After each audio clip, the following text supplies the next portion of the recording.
Hello, everybody. We're back. Episode 25, presented by SodaStick.com. We have a heavy episode.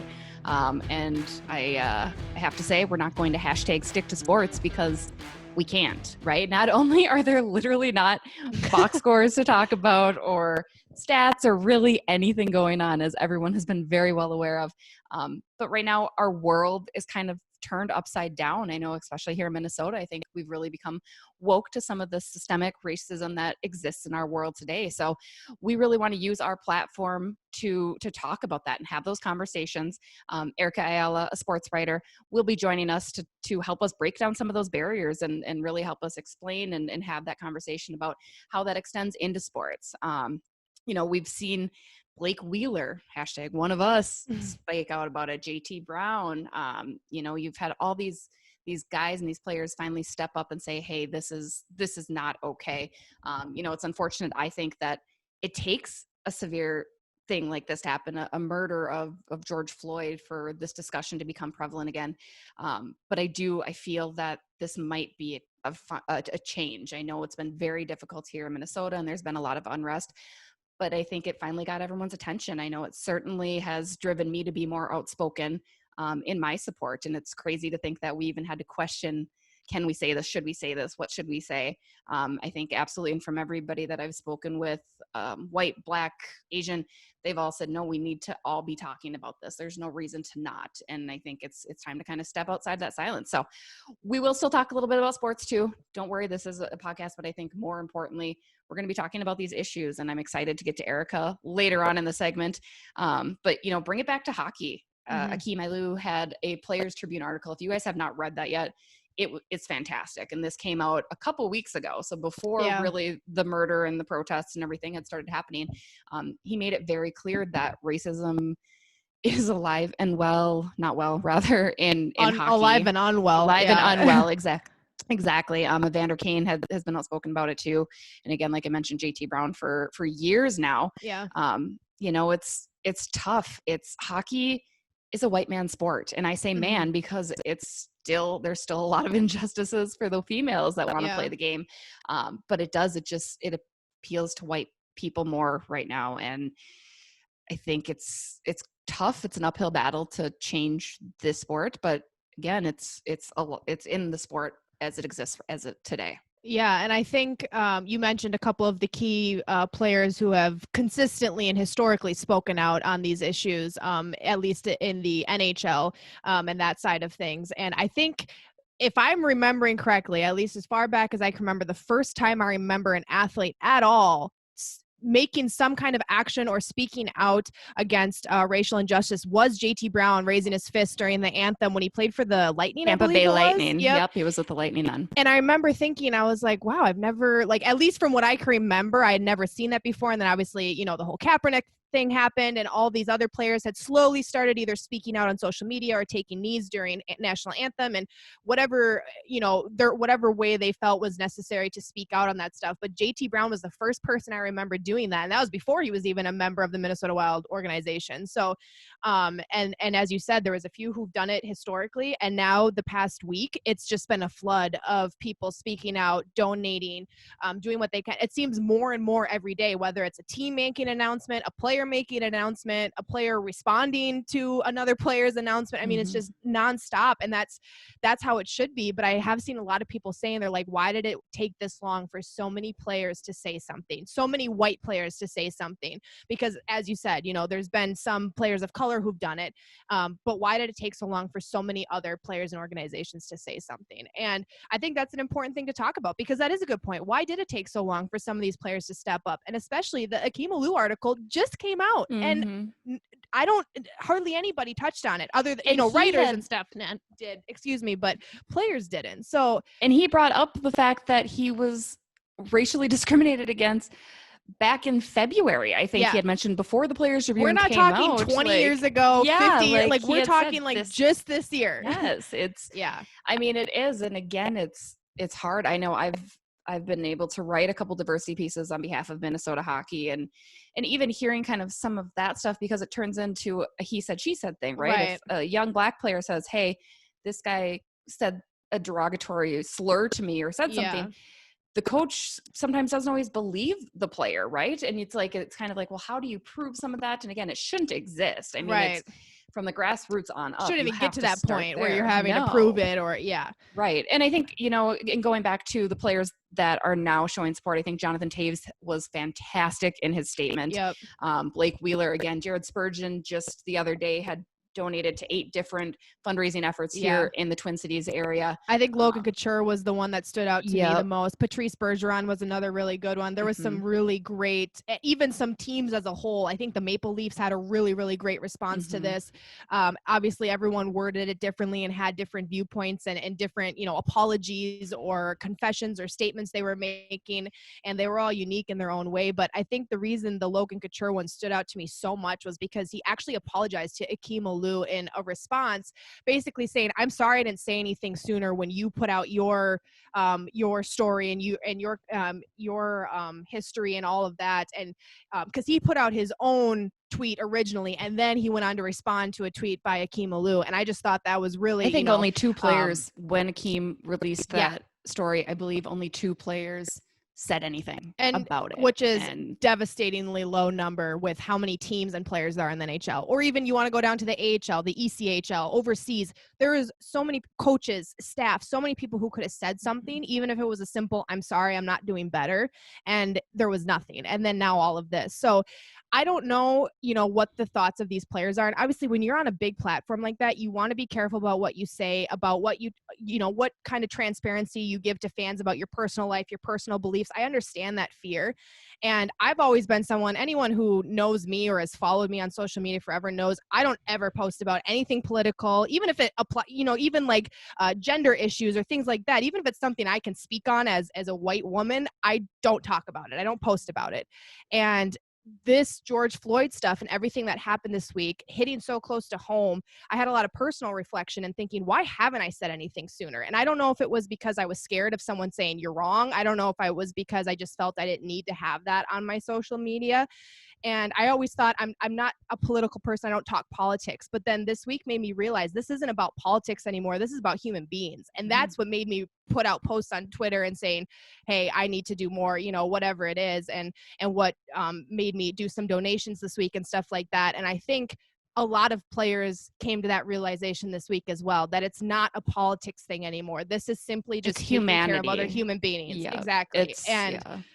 It's sad that it took some of us this long. I feel bad that it took me this long to say something on social media, someone who now has a bit of a platform and we have this podcast and all of that. And I felt that responsibility this week where I'm like, I can't not say anything. And so I'm sure a lot of players felt the same way. And however people feel about whether they waited too long to say something or they didn't like the phrasing of their post or whatever it may be, I just hope that this is something moving forward that they feel more comfortable making statements about this stuff in the future, because a lot of people look up to these athletes, young kids, adults, all of us. We have athletes we look up to, and so I think it's important that they speak out. And it's been amazing to see how many athletes have done so much this week to try to make a difference with their platform, and I think that's pretty awesome. And I mean, I think a lot of people do ask, well, why does it matter if they say anything? Why does it matter if a team stands behind this? Why does it matter if we say anything, right? And like you, Alexis, I had that because I know my heart's intentions and I know exactly who I am. And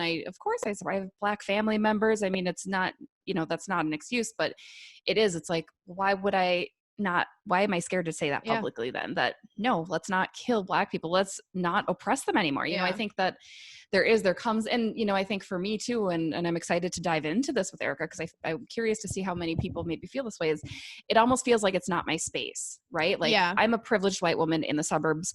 What could I possibly understand? And I feel right about saying, like it's not my, not that it's not my fight, but I feel like sometimes inappropriate. And there's like this guilt and the shame, like I can't possibly relate. I was able to go down after doing some volunteer work. I went down to George Floyd's memorial. And I mean, I sobbed. It's heart-wrenching. And I remember seeing this little girl carrying this yellow flower with her dad, a Black girl and a Black father. And I mean, it still just makes me tear up because I just wanted to hug them and say, I am so freaking sorry, you guys, that you have ever dealt with this for so long. And I'm so sorry it's taken me so long personally to stand up and say, let's stop, like just stop. Because I live in this little bubble that is happy and it's positive. And, again, I know I'm good hearted and I'm such an empath. I am, I feel everything good and bad. But I think that's the most important thing is if you have a voice like these NHL players do, you need to say something because again, people look up to you and you need to be brutally honest with how you're phrasing it. I don't want to just give everybody a pass because I think some statements were a little bit weaker than others. I think you need to say the right thing. I mean, call it a murder and talk about systemic racism and talk about how Black people have not been given the opportunity that we have as white. And again, that extends into hockey. It's interesting. USA Hockey is hosting their annual Congress right now. Usually I'm out in Colorado, meetings and with all the affiliates across the states. And for the second year, they also did this when we had our winter meetings. They had a diversity and inclusion segment. And it was kind of interesting to hear how do we reach the Black community because it's so different. And the one thing we have to consider, you can't expect Black people and Black families to come to hockey because sometimes they legitimately don't have that transportation and that ability to get there. And you don't see many hockey rinks in the hoods per se, that you don't see them in their community. So you need to be able to figure out transportation. You need to bring the game to them. And I think, we talked with Dynamites on our special episode. That's what Dynamites does. And you need more programs and organizations like that to really blend into the community and make it affordable and make it available and reach out to those families and help them understand. Because that's the other thing that we've discussed in that meeting is a lot of Black families and communities are not exposed to hockey. So it's hard for them to really understand. And it's already a space where they may not be comfortable in. And it's up to us. We owe it to them to make them comfortable in not just hockey too, in the freaking world, right? So, and that is on white people. That's not on the Black people and the Black communities. That is on us to be more inclusive, to give more opportunities, to show allyship. And I know something else that another realization I had this week was, touching on the point of, how do I have a right to speak out on this as a white person, as a white woman? And something else I realized this week was saying I'm with you and I understand you is not always synonymous. So you can say I'm with you and still have no clue what they go through on a day-to-day basis, no matter who that they is that you're speaking of or that person that you're speaking of. But you can still say I'm with you no matter what. And that is not always the same as saying I understand you. There are some people who can be on both sides of it and say I have been through this because I fit into this category of whatever it is. And also I want to be an ally with you and help you make a change and help this community make a change. And so that was another thing that I came to the realization of, was that I don't have to have had experienced anything related to what these people or this community is going through to say that I want to help you and make a difference and make a change and be a part of something bigger than me as a white individual woman. And so I think that's an important thing to remember too, is that you don't always have to have experienced something to want to be a part of a change to make it better for those people who have. And I think I saw a lot of other people come to similar realizations over social media this week and just having conversations with my friends and stuff like that. And I think that, as scary as this week was, especially for us in Minnesota and us so close to the Twin Cities, I mean, I can see St. Paul from the end of my block, and Fred is right in the middle of some of the stuff that was happening this week. And Jesse, I know you had fears as well. And it was a scary week because every day it was like, what is going to happen today? Who's going to get hurt today? What kind of bad things are going to happen today? And now looking back on it, and I've seen a lot of people say the same things, is, this is not necessarily a bad thing. This wasn't necessarily supposed to be a scary week. This is just one step in the right direction. And sometimes it's a matter of things need to get worse before they get better. And maybe this was that week where things got the scariest that they have been, at least in my lifetime in this state and in this city. And now we can start making steps towards real change. And, I've also seen a lot of people say, well, being mad at people for not posting more on social media about stuff. So you made your statement. Now what are you going to do? Go do something else. And something that I realized about that too is that, there's a lot of stuff people do that they don't put out on social media. People, whether that be your relationship, you might not put that on social media, or you might not post a lot about your hobbies or whatever. And like this week, I said earlier on the podcast, there was two separate things that I made donations to in regards to all this week that I posted nothing about. I didn't say anything about it. here on this podcast is the first time I'm telling anyone that I did that. So it just because you don't see people necessarily posting about the donation they made or where they went to go help cleanup efforts or, petitions they signed or whatever it may be, just hope that people, whether they post about it or not, are doing something to make a change and have faith that people are doing that, no matter who they are or where they're coming from or what they're trying to do. So, and I have seen a lot of people posting stuff. A lot of the athletes have been posting pictures of their donations. You mentioned Jared Spurgeon, stuff like that. And it's been an eye-opening week as somebody who's never talked about this really before on any kind of social platform. And when we found out that we were going to get Erica on the podcast this week, I was really, really excited about it because I know Erica is someone who is very outspoken about this on social media. And I hoped at the very least I could learn some things from her about, well, how can I do more of that as someone who's not part of the Black community? And so hopefully everyone listening will get a chance to learn some lessons as well from Erica today. But yeah, it's been a lot of things happening this week, and our job here is to somehow apply it to the hockey world for all of you who are tuning in for sports-related material. But as Jesse said in the opening, there's never been a time where hashtag stick to sports has been less relevant. I mean, what else? I will do you not want us stick to what talk sports. about? Yeah. This is the time that we need to be talking about these things. Right. And I think, beyond being active, again, there's so many different ways. Educate yourself, learn a little bit more. There are books. I was watching some documentaries last night. Netflix has some really good ones. Yeah. And it's crazy. I was having this conversation with my husband. It's not like we didn't know that this was happening. It's not, again, it's not new. It's been happening. And I think no matter how well-intentioned we've been and how supportive we maybe have been in our silence, we need to do this together. Yeah. And that's kind of the commonality. Like you are welcome in this space. You are welcome to say something. And if you're not comfortable with saying something, that's fine, but make sure you're doing something to make some action, help make a change, because this will benefit the entire world. There's nothing, I think there's a common fear. And I think Erica will probably touch on this because I believe I've seen her post about it. For whatever reason, as white people, we like to have that power and we want to be above people. It's built into us. It's as human beings in general too. And we've kept the Black communities down below us for so long. And I think some people have that fear of equalizing it. And that's not okay. Like it'll be fine. Yeah. There is nothing wrong with helping other people up and lifting them up to join you and be on your same side. Again, goes back to things that we've talked about before, even with hockey, as far as women's hockey and men's hockey, like growing and coming together and doing all this. It's all good, you guys. I promise it's not going to be bad. And Alexis, you had mentioned it was scary. It was very eye-opening. Because it's hard to see your cities burned down. And now that it's in your backyard, I think that's why it really was truly awakening for everybody here in Minnesota, because Minnesota, we think of ourselves as Minnesota nice, right? Yeah. Clearly that's not the case. It's not always applicable. And, South Minneapolis for a very long time has been a rough area. But because we haven't helped change that, climate and that mentality around that. I do also want to say, there are good cops too. I do want to remind people, I know I have some family that are officers or friends that are married to officers, and this is a really tough time for them too. So again, just be nice to one another. Hear everyone's story. I think that's even more important, is take the time to walk in someone else's shoes too and listen to their story and see how we can help and how we can do this together. So I don't want to neglect that side of the community either, because that's, not everybody's bad. Just like not every Black person wants to do a bad thing. Not every white person wants to do a bad thing. People are people.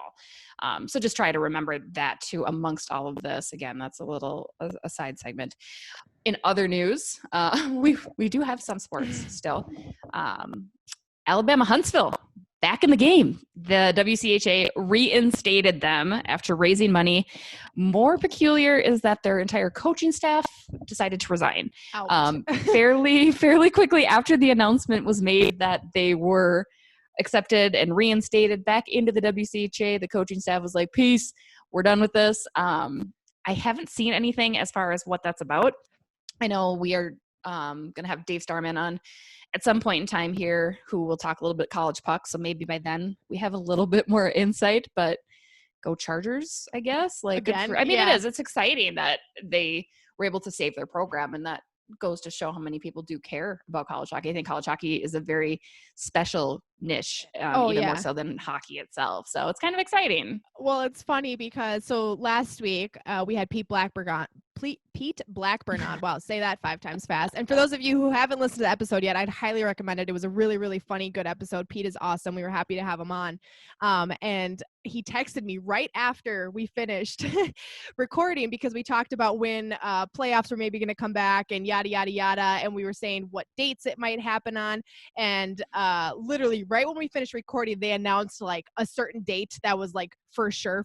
And Pete texted me. He goes, well, what I just said is now old news on your podcast. And I was like, this happens to us almost every week where we record something. And literally the minute we put the mics down or the minute Fred starts editing the episode or whatever it is, something that we said becomes irrelevant because they announced something new. And here we go again with Alabama Huntsville. Literally a week ago, we're like, yep, they're gone. And then all of a sudden they're raising all this money and they're back. And we're like, well, okay, now we got to give an update to everyone who was wondering what happened to them. So it's awesome to see. And I think, I would like to think that maybe they heard our interview with Mike Snee and they were like, no, you know what? We need to bring college hockey back. See, we're making get the an fundraising impact. going. I mean, it seemed like everyone was like shocked. Like, I don't know necessarily where the fundraising started or kind of what their intentions were with fundraising. If they were trying to like completely bring back the organization or just maybe pay some of the coaches who were losing their jobs or whatever it was going to be. Because all the tweets I saw about it, everyone was like, holy crap, Alabama Huntsville raised all this money and now there's a team again. Like everyone seemed genuinely surprised it was happening.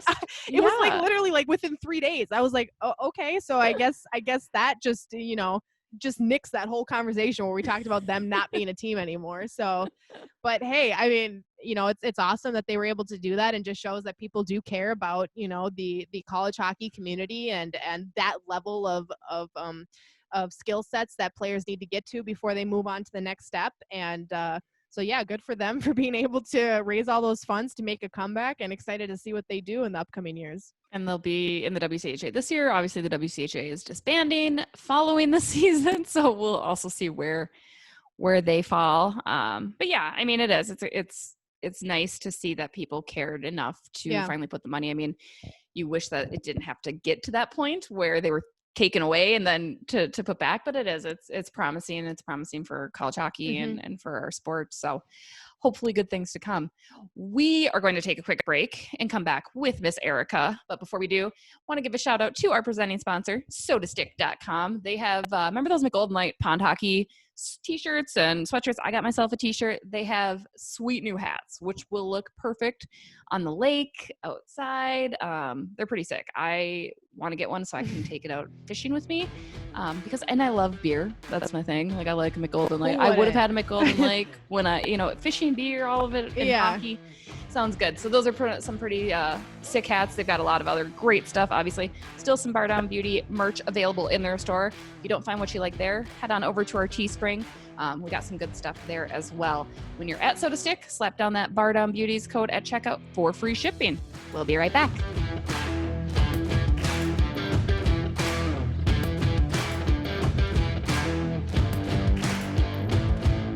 We're back. Joining us now, Erica Ayala, host of Sports Talk and Social Justice in Women's Hockey, sports writer with bylines in the New York Times, super jealous of that, by the way, Deadspin, The Athletic, and just a badass Black Latina woman out here working to educate us on women's rights and social justices. Erica, thanks for coming on. How are you? I am doing well. That was quite an intro. I gotta save that. Thank you so much for having me. I'm really excited. Yeah, we had mentioned host of Sports Talk and Social Justice, and we tuned in last week. You had Allie Thunstrom, a Minnesota Whitecap, Minnesota native. We're obviously in Minnesota. You're out in New York. I want to start there. Talk about where the idea for that series came from and how that all came together. I mean, it's a topic that's relevant at any time, but seems to be really forefront of discussions with everything happening today.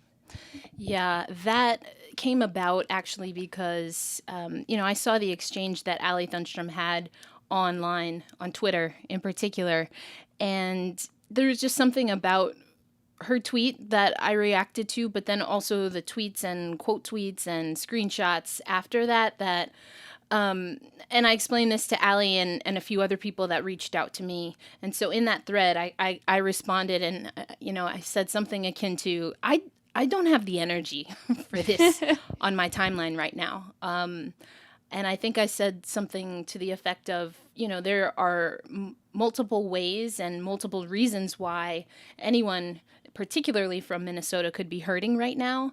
And I'm happy to talk about those. DM me if you need to. But I'm just exhausted by this thread. And so Allie was one of the people that DM'd me. And I just felt that Allie's comment was definitely tone deaf, and I reacted to that when I saw it in my feed. But I think also some of the conversations about Allie trying to pulling away from the conversation, of course, of George Floyd and police brutality in general, in some ways, the people who were, talking negatively about what Allie had tweeted, I felt, as a Black Latina, as you said, I felt that those tweets were doing the same. That was my immediate reaction, and I wanted to express that. And again, I had conversations with Allie and a few other people. And so from there, Allie told me that she spoke with someone who she knows from Boston College, that being Blake Bolden, and Allie, that is, wanted to say something or do something. And I asked her if she would be willing to have a conversation with me and if she would be open to me bringing Blake on as well, because I knew that, or at that time, I had knew that the two of them had spoken and that Allie had a lot of resources that were offered to her that made her see things a lot differently, not just about George Floyd in Minnesota and what was happening, but about a lot of things in the United States. And I thought that was a very valuable conversation to have.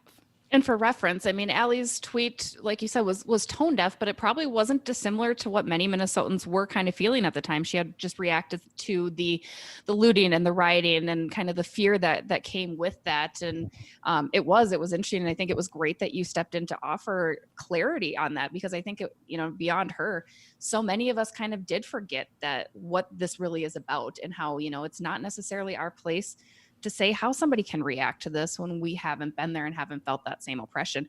How would you, just blanketly, how would you define racism for those that maybe still kind of aren't getting the concept and maybe aren't grasping it, right? I think there's a lot of kind of words, but cutthroat, how would you define it? I mean, the first thing that I would say is that racism is interwoven into this country and a lot of other places in the world. So when we talk about racism, we are not just talking about people.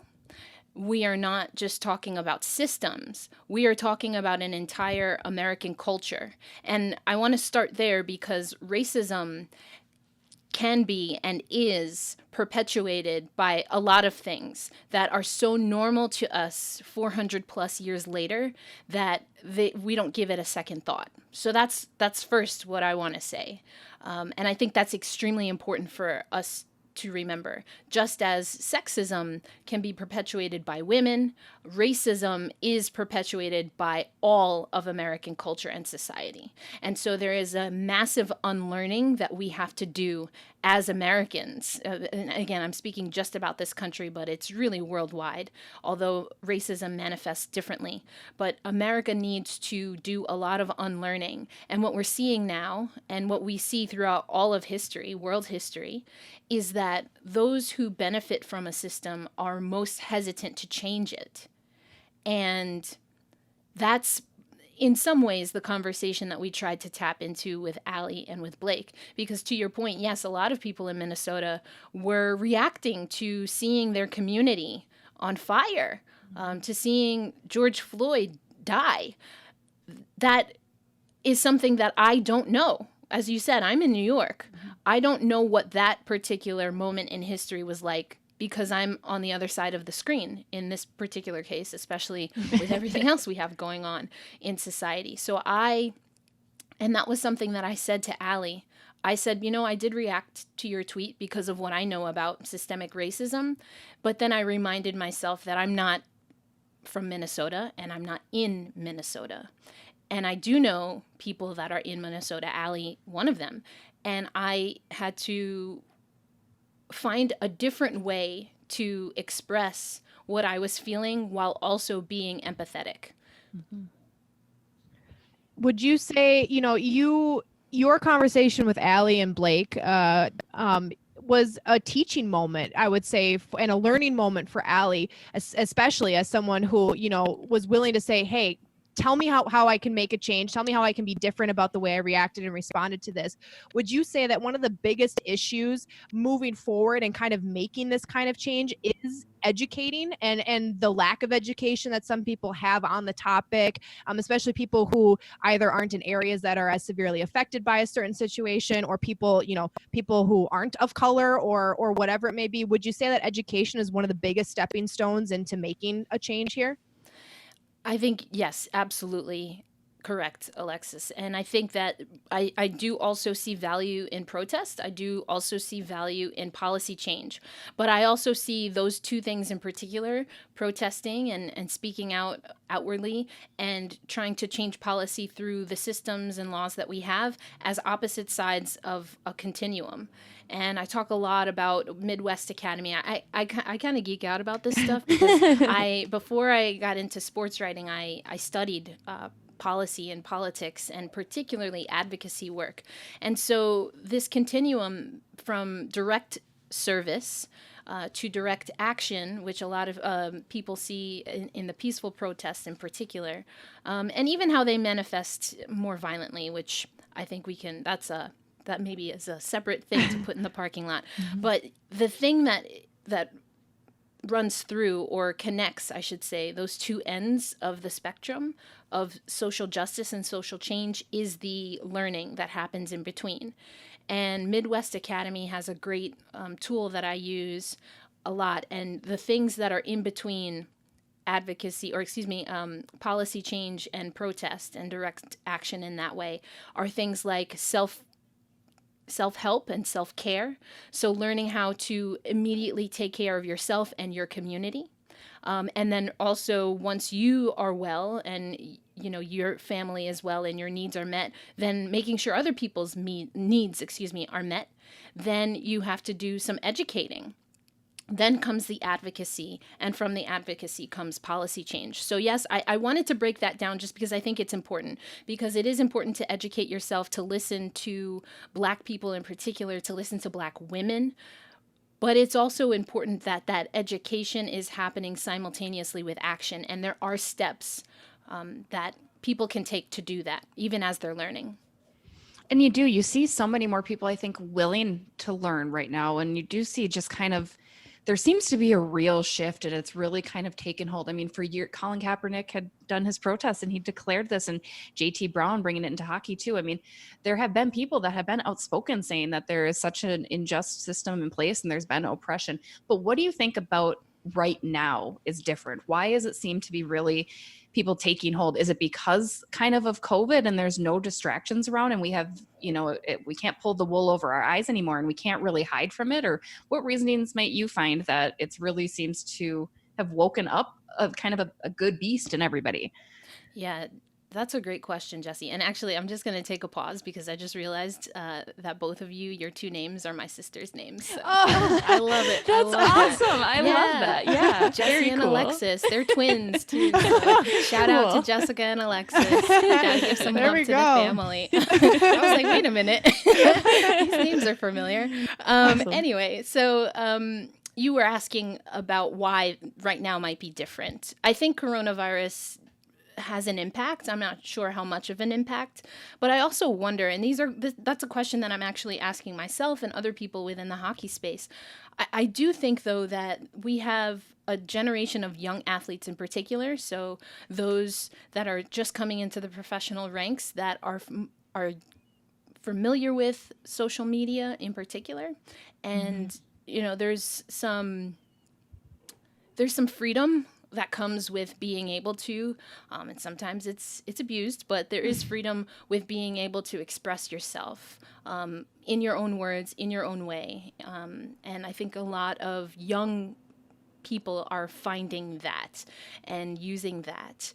I also do think, though, COVID just having everyone, there was a lot of empathy that I think we had as a country, generally speaking, because of what we had seen happen with coronavirus and how quickly that spread, and how our healthcare system and essential workers were quite literally putting their lives on the line. Everything from attending to people in emergency rooms to making sure supermarkets are stocked and driving essential workers to and from work.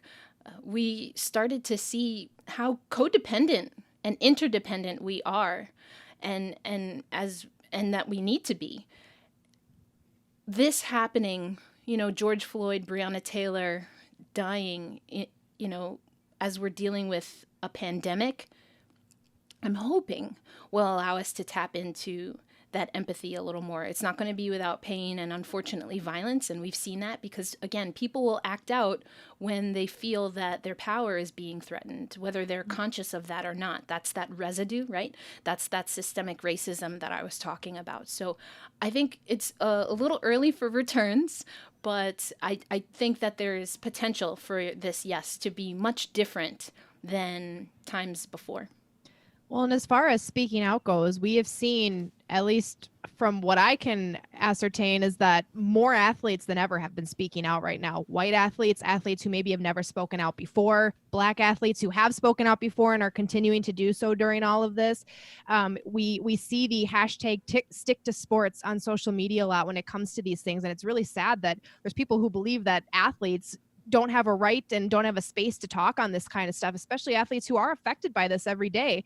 How important is it, do you think, for these athletes, no matter what level they're at, what gender, what color they are, to speak out on this stuff? What importance do you find in that? I think it is important, and I'll speak from someone who played a sport that was predominantly white. I played softball in college, and I think it's important because, in my experience, I was used to being alone, or when certain conversations would come up, I was used to, feeling all of the eyes in the room turn to me. And I just happened to be someone who has always had an interest in these topics, so I would take that on. But that's exhausting. And for someone who maybe isn't studying political science, or, doesn't know about the justice system because she was raised by an amazing woman, who single mom who also happened to be a lawyer, I can't imagine how difficult that must be, because it was difficult for me.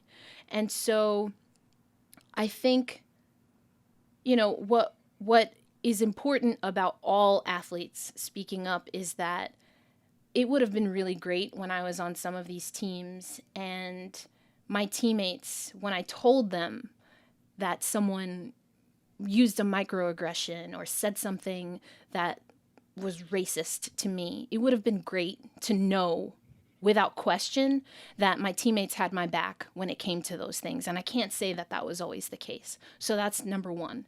The second thing is, and I spoke to Allie and Blake about this a little bit, we oftentimes, it just is what it is, whether you agree or not. Athletes are seen as role models. I think it's because of the prominence they have in our society and how we hold, quite honestly, entertainers above a lot of other professions. That's something that they get as soon as they're considered a professional athlete, and especially if they are an athlete that can be successful in their sport and or in sponsorships. If you take that on, or if maybe you don't choose that, but you benefit from being a role model and you're not able to speak up when something like racism is happening, again, on your own team or in your country or in the city that, again, you benefit from being a part of their franchise, then that's really something that should be criticized.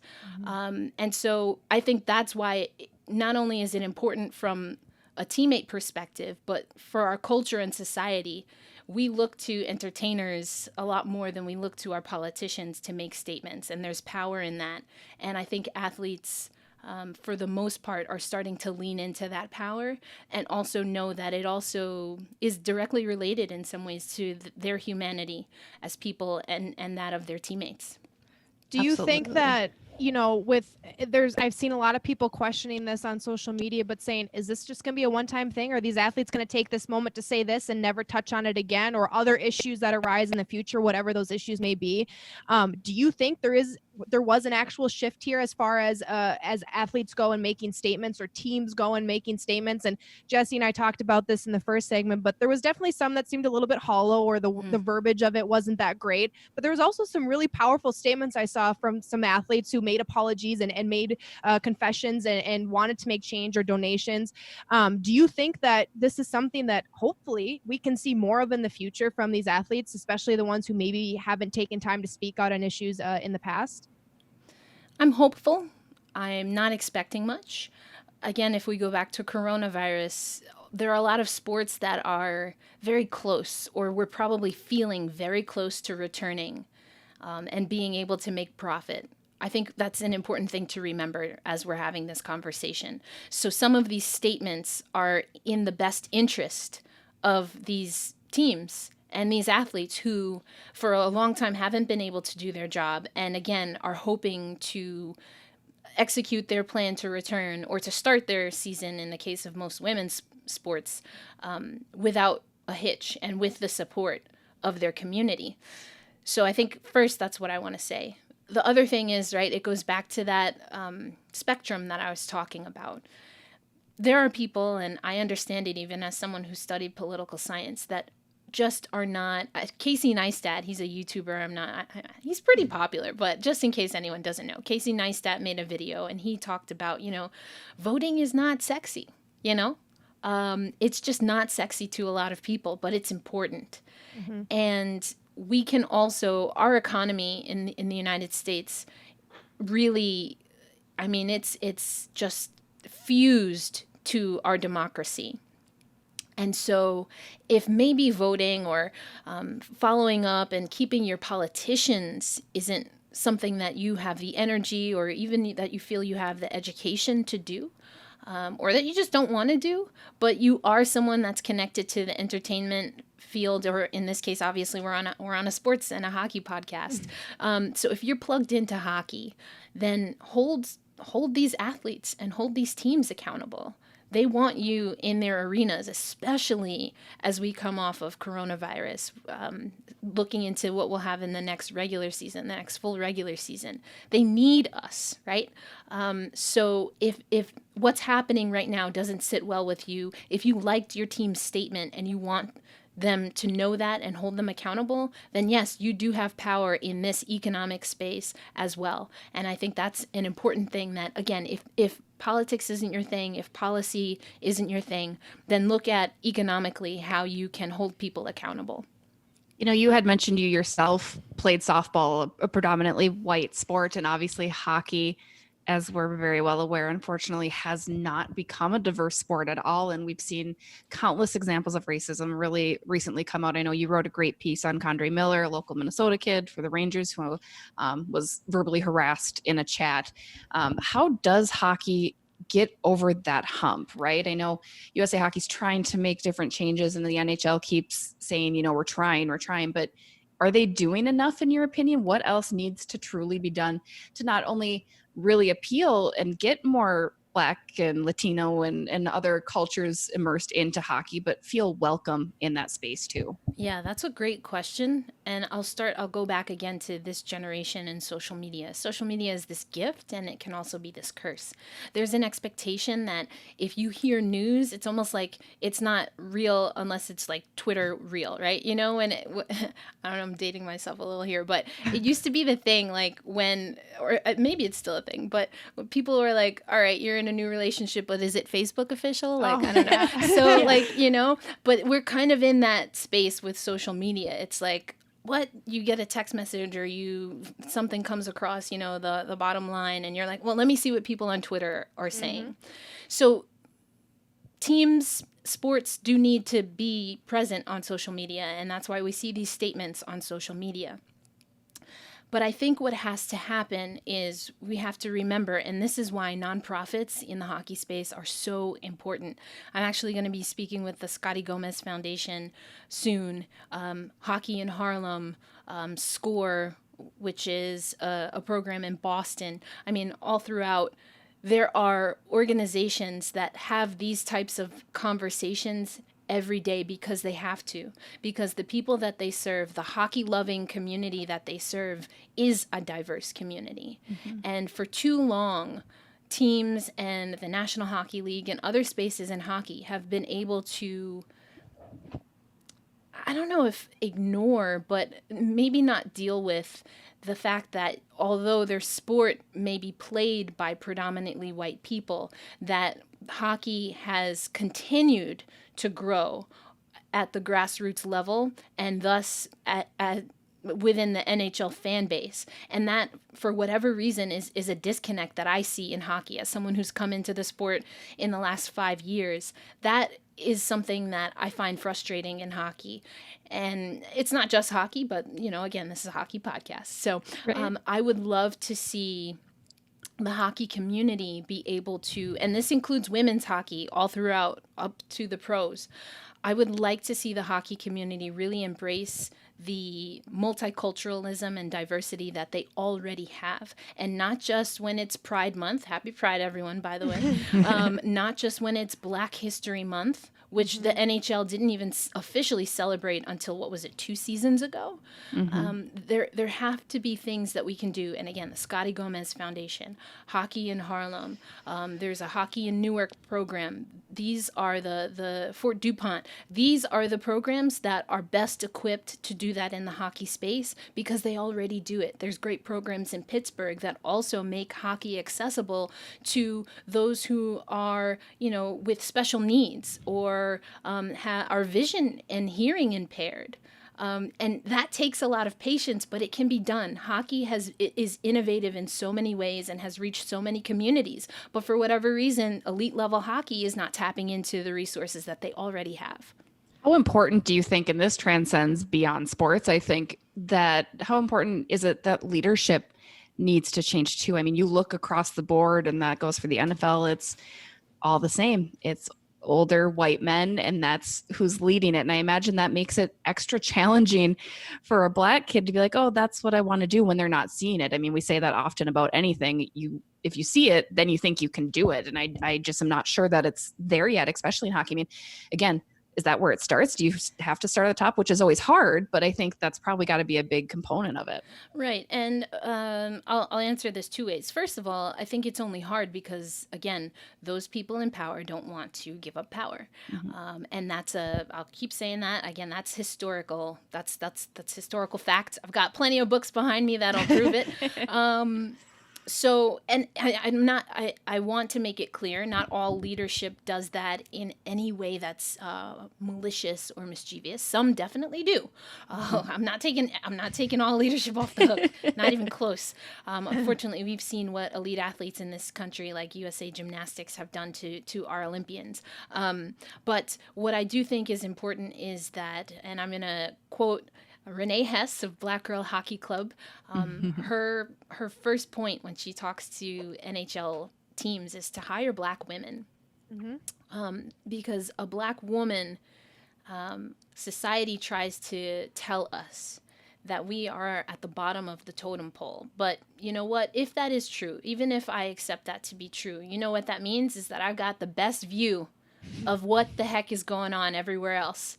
And that's why having Black women, women of color, women, period, in prominent roles is important. And so to go back to, you know, I know you made a comment about how it can be hard. Again, it's hard because leadership makes it hard. There are Black women, there are women of color, there are women, and there are people of color that have qualifications to hold these leadership positions.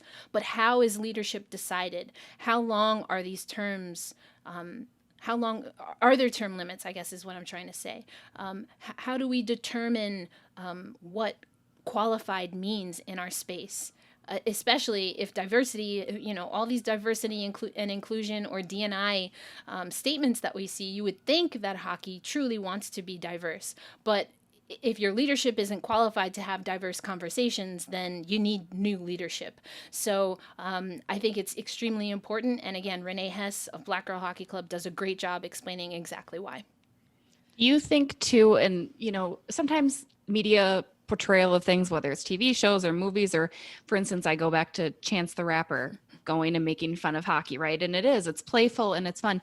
Do you think that ever kind of sometimes could hurt a movement forward or a change too? Because we do laugh, oh, hockey and Black people, ha, that doesn't belong to, how much do you think that can hold up any real significant change that could be potential? Man, I love that question because, everyone is like, let's do that hockey, right? Yeah. And I and it is hilarious. No, Yeah, not taking away. That was very funny. It was very funny, but also as a Black person, I was pretty new to hockey at that. I'm still new to hockey. And I watched it and I was like, this is funny because I understand that experience. But it's the same with that particular sketch or Dave Chappelle's early career.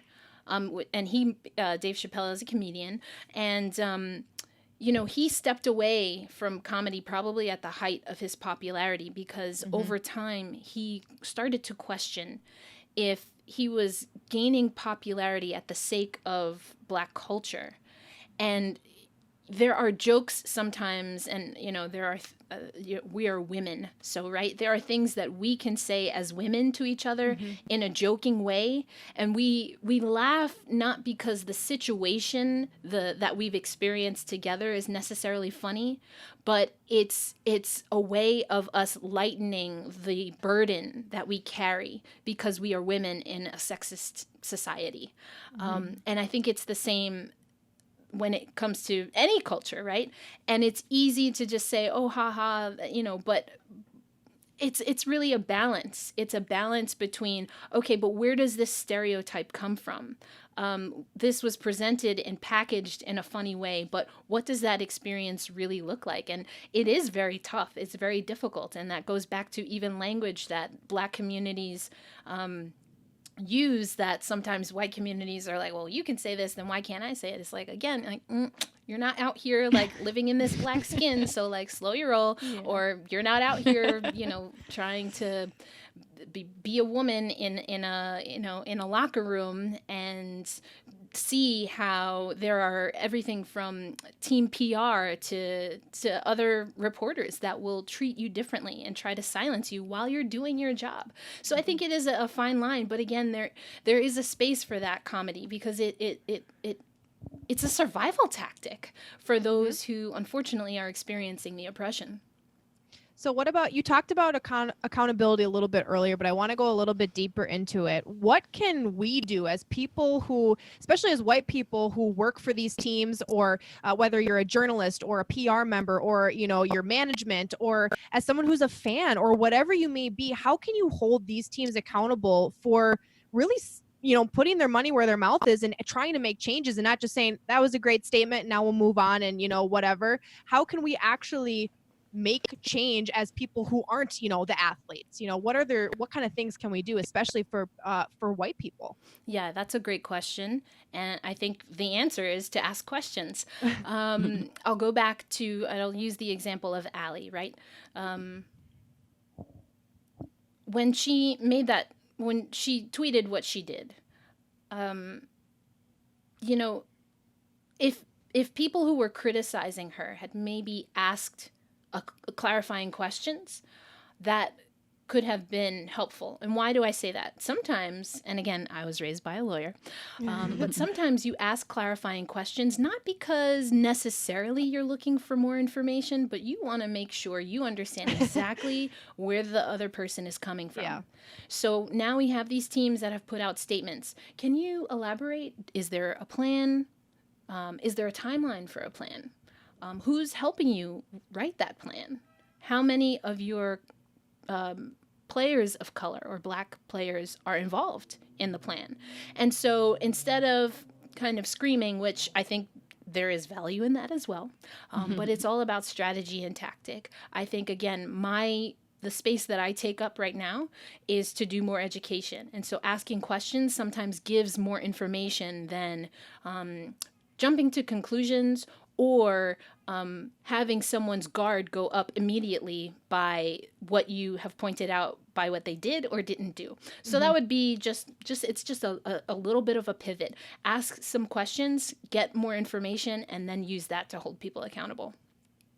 I think that does make sense. I know myself, that's been the biggest learning part for me during the course of all this too. Again, having it come to Minnesota and feel a little bit more real this time around too. And I think, we've always assumed, well, I'm a good person and I'm not racist. I'm not this. And, we'll prove it, right? Like now is the time to learn more and understand more and really, like you said, be empathetic and hear their story and just do better. Really, I challenge everybody, just do better and take the time to educate yourself. And again, Erica's a fantastic resource for that. And I do think though, take that onus on yourself. Don't expect Erica to tell you how to do things. I think that's another big point. I think, sure, ask questions, but also learn yourself. It's out there. There's the internet. It's a great gift too. It's not just for tweeting and sharing wonderful pictures of yourself.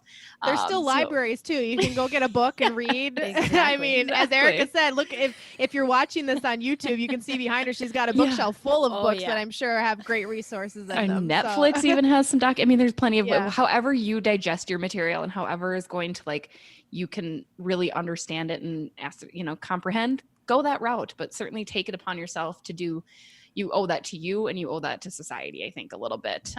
But before we let you go, Erica, we did have a fan chime in and had a question for you as well as a question for us. The question for you is, what are your short and long-term goals for women's hockey social justice movement that you've inspired? Yeah, thank you for that question. I believe it was Anne who asked that. Yep, I forgot to mention that. Anne DeCarcia, shout out to Anne. She's great. OSU, shout out. So in the short term, it's to keep doing the series, Social Justice in Women's Hockey. And I wanted to broaden that and not necessarily just be talking about racism, although I think that's important, and even talking about Indigenous communities in Canada. So I do have people lined up. I even have a hockey official of color who reached out to me and wants to be involved. So we'll keep doing that, and that will be on YouTube every Wednesday. Okay. But the intermediate and long-term goal is to have these conversations and also have them involve, again, talking about gender and gender equity, talk about a lot of different things and how women's hockey perceives these things. Because again, as women, a lot of times we find ourselves in the mix and in the bunch when it comes to being part of a marginalized or a socially and systemically stifled and oppressed population. So I think that having these conversations, having real conversations with women's hockey players and really holding them accountable and challenging them to be the type of role model that's good for more than just a really cute picture by the ice. And the question that Anne in exchange had for us, which it really has had me thinking, and I think it's fantastic. She asked, what are you doing to push for more accountability for inclusivity from non-Black fans, staff, and players? And I think that's a great challenge to us to make sure that we really are doing our best. Again, we want to use this platform. We realize our audience is here to talk hockey, and we would love to do that, but there are more important issues, and I think this being one of them right now. I mean, there are no sports going on, people. We have nothing but time to talk about everything else, and it transcends into sports too. That is a part of sport, and it's something that we really need to address. And again, we challenge ourselves to make sure that we are doing the best and being that voice and truly being that ally, because we do. I would love to see more diversity in hockey. I would love more people to love the sport that I love. I don't care Black, white, it's a great sport, and I want that to be available, and I would love to do that. And I do. I want the fans to want that. I want the staff to want that. I mean, you do. I really challenge everybody to take what you maybe are saying on Twitter, take that black square and do something about it. And I will continue to try to use this platform and be vocal and challenge those that maybe aren't doing it right and kind of, push my limits a little bit. I'm always little sit in the corner, quiet, smile and be happy. And so this has really kind of helped me grow and come out of my shell in a new way. I've always assumed people aren't looking at me for any guidance in this. They come to me for what Zach Parisi said in the locker room. But I do, again, this is a humanity thing. And I think it's, that's kind of the big thing. I have been very vocal on saying Blake Wheeler and Jonathan Taves are two players that I think did a really fantastic job with their statements about what's going on. And I feel like they're taking it very seriously. Tyler Sagan yesterday was at the protest. I mean, for a young guy, like you had mentioned, it's these younger players that need to show that they can change and do that. So I will keep trying to do my very, very best. Obviously, it's also hard when we're not at the rink and we're not, we can't do some of these stories that I would like to, but that's personally what I think we will do. And again, using our podcast here and our own social influence to help make the change. Yeah, and I'm sure Erica will agree with this, but something that I have told myself over and over again this week is that being an ally requires action. It's not just saying, I'm here for you. It's not just saying, I want to help. It's actually helping and actually doing things. And I know that there's a million different ways. Erica listed a bunch of different ways she's doing things to make changes. And it doesn't always mean,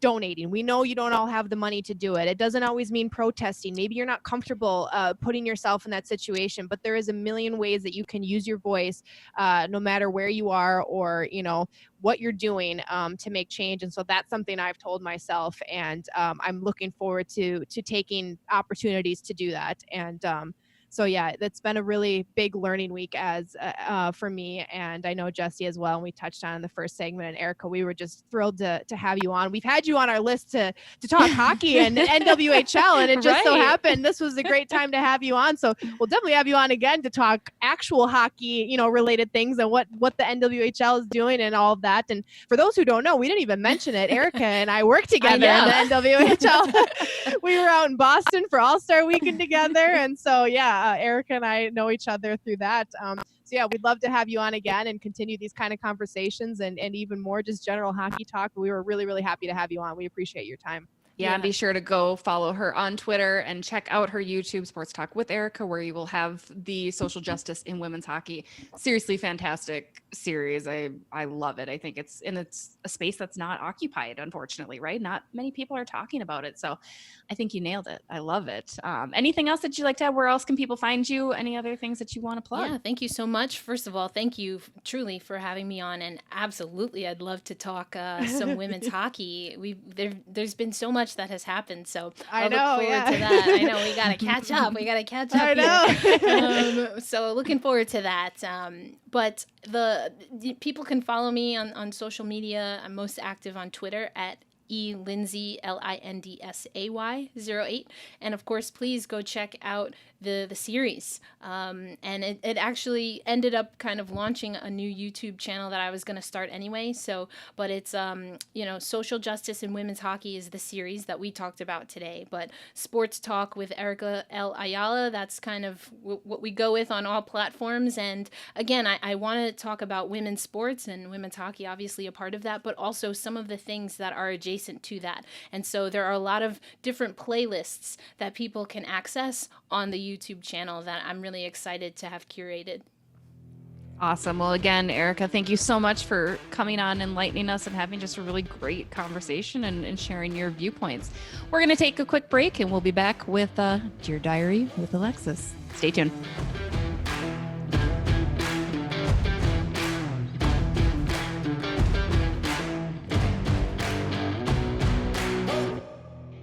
Thanks again to Erica so much. Gosh, it was great. It was just really good to have that very raw, honest conversation. She's a great resource too. Definitely give her a follow. She's doing some really, really cool things on YouTube in the series. She's been working really hard on fighting for women's hockey equality and a whole lot of different stuff, but she's definitely worth a follow. Just a great person in general too. Yeah. So thanks again to her for opening our eyes a little bit and being willing to chat. We will probably have her back on again as we continue this conversation, because we don't want it to be just these one-offs when this is surrounding us, right? It's a conversation that we need to carry forward. So thanks again to Erica. And now, before we close out this week's episode, we have Alexis Pearson diving deep into her childhood diaries, where she talked about the Minnesota Wild. So here's Dear Diary with Alexis. Wild versus Flames, March 21st, 2010. The Flames are on fire, scoring 2 goals. But once again, the important thing is that the Wild won and the Flames didn't. We'll take our 2 points and they can take their 2 goals. Everyone's happy. That was really positive. That was the first positive Dear Diary I think we've had. About the Flames too. It's a little bit of flame shade, but for the most part, we're just happy that the Wild won. That's all, Yeah, that's beautiful. And that was Dear Diary with Alexis.